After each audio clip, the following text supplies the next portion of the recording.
200 करोड़ का प्रोजेक्ट एक hi tech engine में आई किसी प्रॉब्लम्स की वजह से रुका पड़ा था। पूरी कंपनी का पैसा व भविष्य इस इंजन पर टिका था। देश विदेश से बड़े बड़े इंजीनियर इस इंजन पर अपना तजुर्बा आजमा चुके थे, पर कोई भी कोर प्रॉब्लम को समझ नहीं पा रहा था। तभी इस कंपनी का एक युवा सफाई कर्मचारी इंजन को ठीक करने का आत्मविश्वास दिखाता है।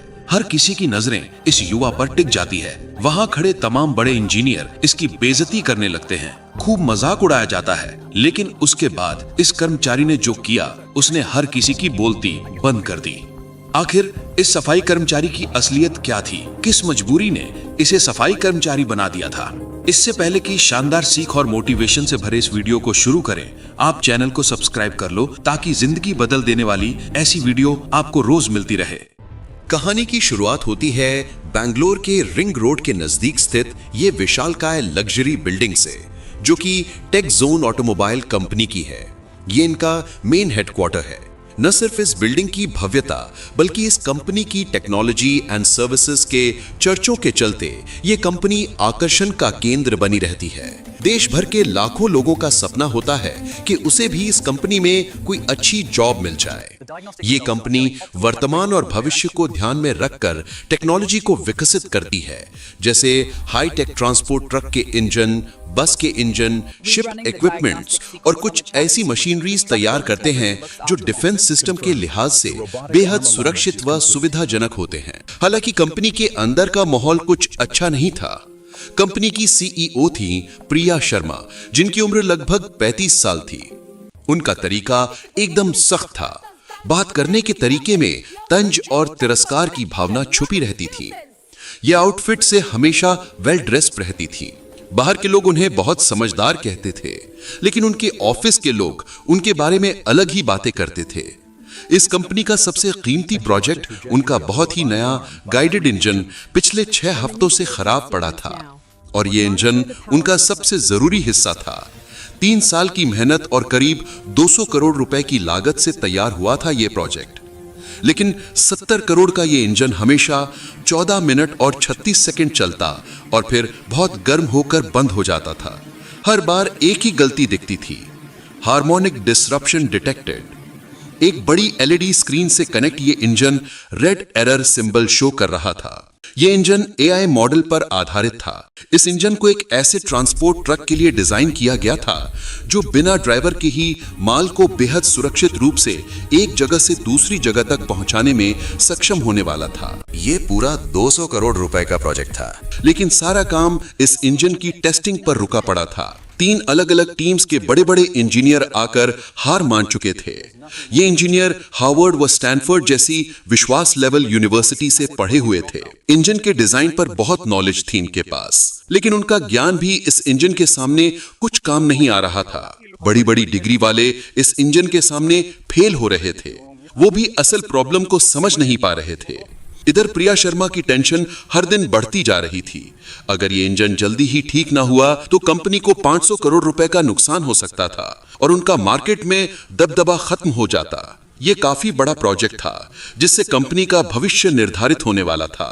इसी कंपनी में दीपक मौर्य नाम का एक सफाई कर्मचारी था, जो कि पिछले 4 सालों से इस कंपनी में कई उतार चढ़ाव देख चुका था। ये काम तो सफाई का करता था, पर इसकी नजरें, इसका दिमाग यहाँ की टेक्नोलॉजी को निहारती रहती थीं। दिमाग से इतना तेज कि जिस भी काम को ध्यान से देखता, ये उसे सीख लेता था।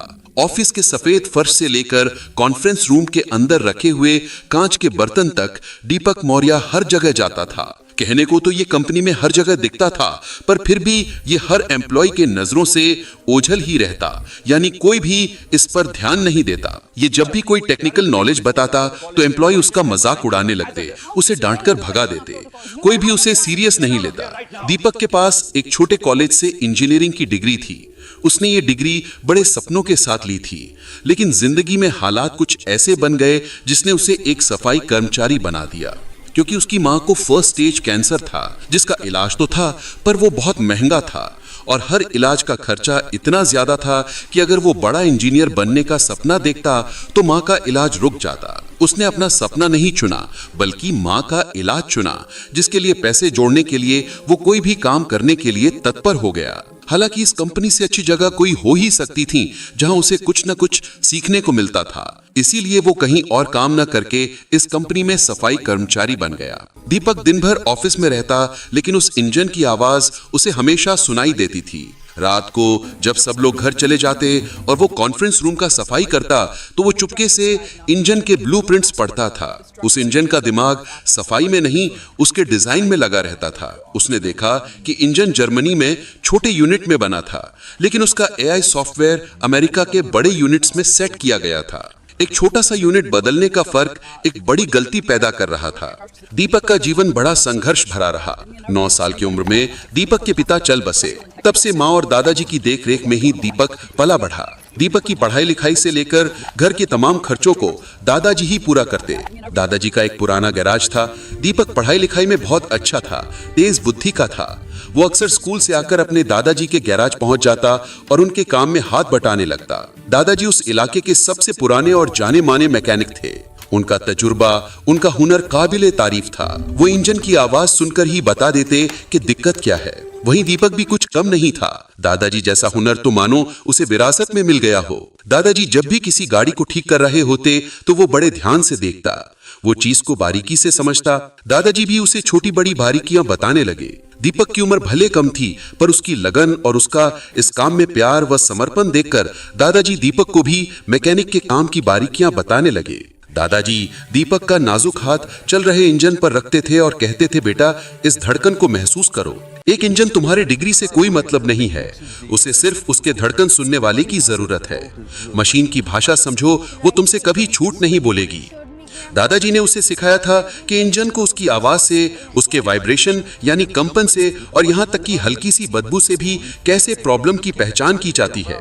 दादाजी ने सीख दी कि बेटा, जीवन में कोई काम तब तक ही मुश्किल लगता है जब तक उसकी सही जानकारी हमारे पास नहीं होती। जब तुम पूरी लगन से सीखोगे तो दुनिया का कोई भी काम जल्दी सीख सकते हो और बार बार प्रैक्टिस मेहनत तुम्हें तुम्हारे काम में कुशल बनाएगी, तुम्हारी स्किल को निखारेगी। 16 साल की उम्र तक दीपक इतना माहिर हो गया कि वो पूरा इंजन अब आंख बंद करके बना सकता था। लेकिन फिर हालात बदल गए। दादाजी एक दिन चल बसे। उनके अंतिम संस्कार में शहर भर के मैकेनिक और इंजीनियर आए थे, लेकिन दीपक मन में वो ज्ञान और हाथों में हुनर आज भी था। उसके अंदर चीजों को जानने समझने की प्रबल इच्छा उसे इस कंपनी में ले आई थी।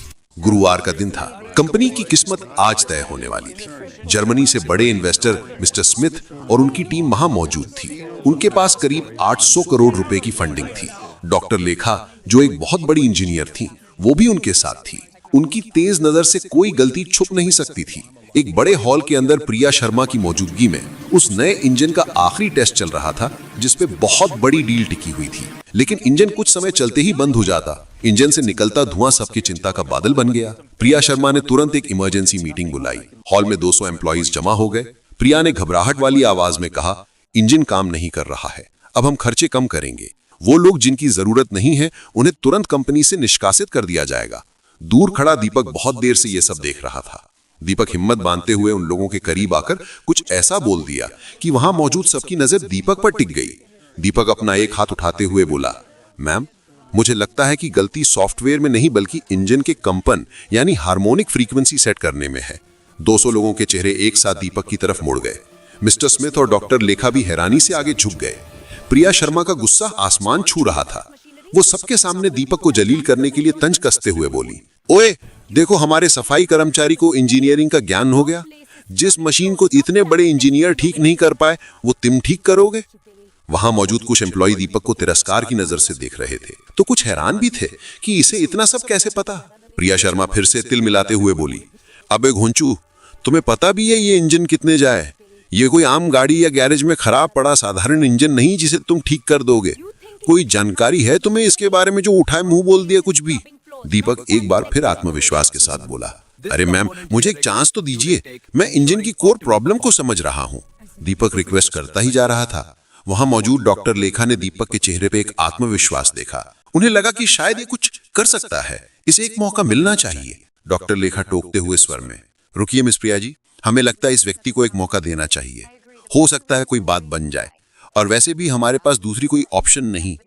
एक से बढ़कर एक इंजीनियर अपनी कोशिश कर चुके हैं, पर किसी भी इसकी प्रॉब्लम पकड़ में नहीं आई, तो एक बार इसका भी देख लेते हैं। तभी भीड़ से भी आवाज आई, हाँ एक मौका दिया जाए। प्रिया शर्मा एक शर्त रखते हुए बोली, ठीक है दीपक, ये तुम्हारा चैलेंज है। तुम्हारे पास ठीक 2 घंटे हैं। इस 200 करोड़ के इंजन को सबके सामने ठीक कर दो। अगर तुम कामयाब हुए तो तुम्हें तुरंत सीनियर इंजीनियर बना दिया जाएगा, और अगर तुम फेल हो गए तो सिर्फ नौकरी नहीं जाएगी, तुम्हें हमेशा के लिए इस बिल्डिंग से बाहर कर दिया जाएगा। और मैं खुद तुम्हारे बारे में सबको बताऊंगी कि तुम कितने बड़े नाकामयाब आदमी हो।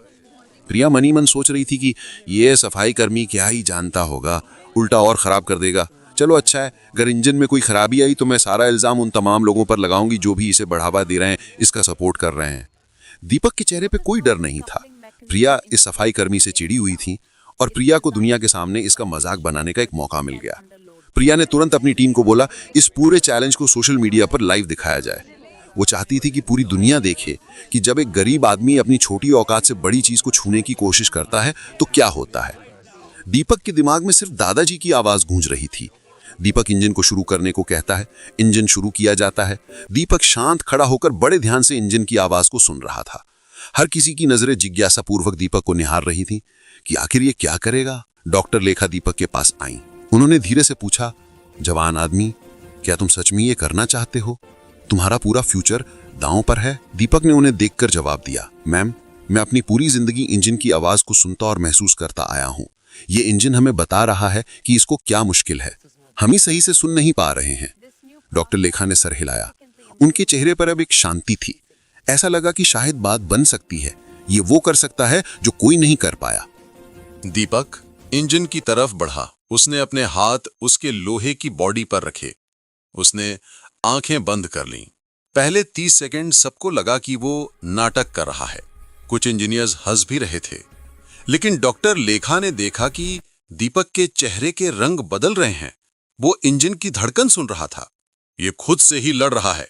तभी दीपक गंभीर स्वर में बोला, एआई सिस्टम ठीक है, लेकिन वो ऐसी मैकेनिकल प्रॉब्लम्स को ठीक करने की कोशिश कर रहा है जो है ही नहीं। उसने मिस्टर स्मिथ की ओर देखते हुए जिज्ञासा भरे स्वर में पूछा, सर, ये इंजन जर्मनी में छोटे यूनिट्स पर बना था क्या? मिस्टर शुमिट ने चुपचाप सर हिलाया और धीमे स्वर में कहा, हाँ, लेकिन एआई को अमेरिका में सेट किया गया है। इस पर दीपक तुरंत बोला, वही तो पहला प्रॉब्लम है। जर्मनी और अमेरिका के यूनिट्स में बहुत छोटा फर्क है। एआई सॉफ्टवेयर एक अलग धड़कन की उम्मीद कर रहा है, लेकिन इंजन के पार्ट्स उसकी बात नहीं मान पा रहे हैं। यह ऐसा है जैसे एक गाना हो जहां हर स्वर थोड़ा सा अलग धुन पर निकल रहा हो। इंजन पुनः बंद हो गया। दीपक ने बोला, इंजन को दोबारा शुरू करो और इस बार स्पीड को धीरे धीरे बढ़ाना। इंजन की हर बढ़ती स्पीड और आवाज से दीपक मौर्य प्रॉब्लम को और बारीकी से समझ चुके थे। दीपक ऊंचे स्वर में बोला, 2800 आरपीएम पर सुनिए, वहां कंपन में गलती है। इंजन के पार्ट्स ठीक हैं, लेकिन एआई सेंसर्स गलत कंपन रीड कर रहे हैं। आपके इंजीनियर्स कंप्यूटर की गलती ढूंढ रहे थे, जबकि प्रॉब्लम इंजन की धुन की है। इतना कहते हुए दीपक टेबल की ओर बढ़ा जिस पर इंजन डिजाइन के हर पार्ट्स को कैसे सेट किया गया है, इनसे संबंधित पेपर्स पड़े हुए थे। दीपक पहले भी इन पेपर्स को देख चुका था, पर अब वो प्रॉब्लम को समझने और समझाने के नजरिए से उन पेपर्स का गौर से निरीक्षण करने लगा। दीपक को फॉल्ट समझ आ चुका था। दीपक पूरे आत्मविश्वास से उन पेपर्स को उठाकर आगे बढ़ा और कहा, जर्मनी में छोटे हिस्सों की बनावट बहुत ही परफेक्ट थी, लेकिन अमेरिका का एआई सिस्टम थोड़ी ढीली बनावट की उम्मीद कर रहा था। यहाँ छोटी सी गड़बड़ थी जिससे पूरा इंजन बंद हो रहा था। विशाल रस्तोगी, जो बड़ा इंजीनियर था, उसने भी जब क्रॉस चेकिंग करते हुए ये सब देखा तो उसने भी इस बात को समझा कि हाँ, चीजें तो ऐसी ही हैं। उसका चेहरा हैरानी से भर गया। उसने धीरे से माना कि दीपक सही कह रहा है। मिस्टर स्मिथ ने भी कुछ देर जांच करने के बाद सर हिलाया। ये सफाई कर्मचारी नहीं था, ये एक बहुत अच्छा इंजीनियर था। डॉक्टर लेखा ने जिज्ञासा भरे मन से दीपक से पूछा, चलिए माना कि इसकी कोर प्रॉब्लम आपने पकड़ ली, पर अब इसे ठीक कैसे करेंगे? दीपक ने हल्का मुस्कुराते हुए कहा, आप निश्चिंत रहें, इसके प्रॉब्लम का सलूशन भी है, और सबसे बड़ी बात, उसके लिए किसी महंगे सॉफ्टवेयर या बॉडी पार्ट्स को रीडिजाइन करने की आवश्यकता नहीं पड़ेगी। कोई महंगा खर्च नहीं है। दीपक की बातें सभी को अनसुलझी पहेली की तरह लग रही थी कि आखिर ये कहना क्या चाहता है। दीपक एक अलमारी के पास गया जो कई छोटे बड़े जरूरी टूल्स और मशीन बॉडी पार्ट से भरा पड़ा था। दीपक वहां से एक छोटी सी मेटल की डिस्क निकाल कर लाया जो हॉकी पक जितनी थी। ये सबको दिखाते हुए दीपक कहने लगा, ये एक हार्मोनिक डैम्पनर है। इंजन और एआई दोनों ठीक हैं। इन्हें सिर्फ एक दूसरे की भाषा समझाने वाले की जरूरत है। ये छोटी सी चीज कंपन के फर्क को जोड़ देगी। दोनों के बीच तालमेल व संतुलन बनाने के लिए इसका अहम रोल होगा। प्रिया शर्मा का घमंड पूरी तरह से टूट गया। वो बोल पड़ी, तुम कह रहे हो कि ये 3000 रुपए का मशीन पार्ट हमारा मिलियंस का प्रॉब्लम ठीक कर देगा? तुम्हारा दिमाग तो खराब नहीं हो गया? कुछ भी बोले जा रहे हो। दीपक ठंडे और शांत स्वर में बोला, सबसे अच्छे हल हमेशा सबसे आसान होते हैं मैम। इसके बाद दीपक इंजन के एक पार्ट्स बाहर निकालता और इस डैम्पनर को उसमें सेट करने लगता। वो इतनी बारीकी से इस कार्य को अंजाम दे रहा था कि हर कोई वहां उसकी कार्य कुशलता की तारीफ बांध रहा था। दीपक ने पूरी सफाई के साथ 12 मिनट में डैम्पनर इंजन में सेट कर दिया और पार्ट्स को इंजन में पुनः जोड़ दिया। उसके हाथ वही पुरानी दादाजी की सिखाई मेहनत बता रहे थे। इसके बाद दीपक कुछ सेकंड के लिए इंजन के सामने हाथ जोड़कर आंखें बंद कर मन ही मन प्रार्थना करता है, मानो वो दादाजी से आशीर्वाद मांग रहा हो। आंखें खोलते ही दीपक गंभीर व संधे हुए स्वर में बोला, इंजन टेस्ट के लिए रेडी है। घड़ी में 1 घंटा 47 मिनट ही हुए थे। उधर दीपक की ये तमाम हरकतें सोशल मीडिया पर लाइव दिखी जा रही थी। हर किसी की नजरें, फिर चाहे वो सोशल मीडिया पर या वहां मौजूद सभी एम्प्लॉय इंजीनियर, हर कोई जिज्ञासा भरी नजरों से उस पल को निहार रहा था कि क्या इंजन ठीक से चलेगा अब। डॉक्टर लेखा ने बोला, इंजन चालू करो। पूरे रूम में शांति थी। चाबी घूमी और जब इंजन चालू हुआ तो आवाज में फर्क साफ था। अब आवाज में एक गहरा और स्मूथ कंपन था। स्क्रीन पर हमेशा की तरह लाल और पीली लाइट्स नहीं, सिर्फ हरी लाइट्स थीं। इंजन का टेम्परेचर बिल्कुल सही था। डॉक्टर लेखा की आंखों में खुशी से चमक उठी। उन्होंने कहा, 40 साल में मैंने इतनी साफ रीडिंग कभी नहीं देखी थी। इंजन अब 97.3% अच्छे से चल रहा है। ये तो अद्भुत है, विश्वास नहीं होता। प्रिया के चेहरे का रंग उड़ गया, लेकिन वो फिर भी हार नहीं मानी। वो ऐंठते हुए कड़क शब्दों में बोली, ठीक है चल रहा है, लेकिन क्या ये ट्रक को चला सकता है? उसने नीचे खड़े बड़े ट्रक की तरफ इशारा किया। दीपक ने सिर्फ सर हिलाया और बोला, हाँ मैम। इंजन की पावर ट्रक के सिस्टम्स में चली गई। पहली बार 6 हफ्तों में वो बड़ी गाड़ी चालू हो गई। वो ट्रक पार्किंग से बाहर निकला। इंजन की पावर और एआई के जटिल कमांड सिस्टम के तालमेल पर ट्रक बेहतरीन तरीके से चल रहा था और हर रूल को फॉलो कर रहा था। वो ट्रक 37 मिनट तक चलता रहा। मिस्टर स्मिथ और उनके साथी बहुत खुश हुए। ये परफॉर्मेंस उनके सारे पुराने प्लान से भी बेहतर थी। डॉक्टर लेखा ने जब इंजन बंद करने को कहा तो पूरे रूम में सबने सुकून की सांस ली। 6 हफ्ते की नाकामयाबी सिर्फ 1 घंटा 47 मिनट में ठीक होकर बड़ी सफलता में बदल गई थी, और वो भी एक सफाई कर्मचारी के हाथ से। डॉक्टर लेखा आगे बढ़कर दीपक से हाथ मिलाया। तुम्हारी समझ और हल दोनों बहुत अच्छे थे। तुम्हारे दादाजी को गर्व होगा।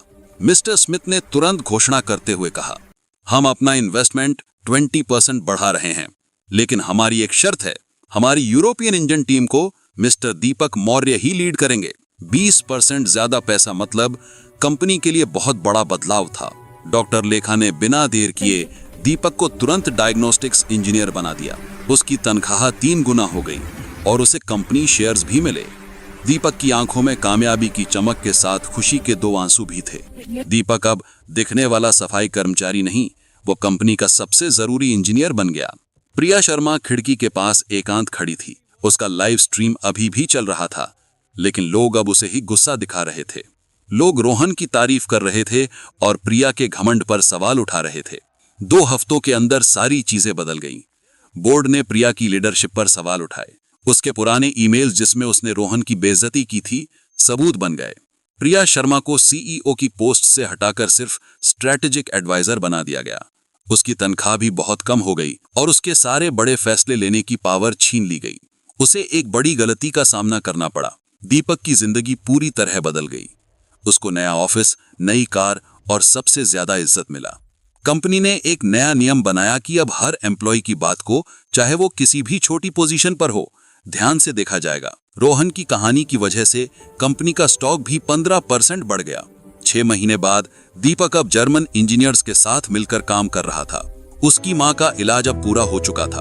उसके घर में दादाजी की तस्वीर और उसका पुराना डिप्लोमा आज भी रखा था, लेकिन अब उनके साथ नए अवार्ड्स भी थे। एक दिन प्रिया शर्मा रोहन के पास आई, एकदम सिंपल कपड़ों में। उसका पुराना अहंकार खत्म हो गया था।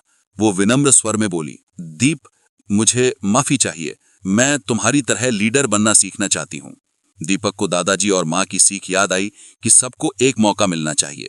दीपक बोला, बहन, तुम्हें सिर्फ मशीन की धड़कन सुनना ही नहीं, लोगों की बात सुनना भी सीखना होगा। प्रिया मुस्कुरा उठी। तो दोस्तों, इस तरह हुनर, तजुर्बा और अच्छे संस्कार ने जिद और घमंड को हरा दिया। सच्चा ज्ञान बड़ी डिग्री में नहीं, दिल और दिमाग की समझ में होता है। अगर आपको ये कहानी पसंद आई तो प्लीज इस चैनल को लाइक, सब्सक्राइब करना मत भूलिएगा।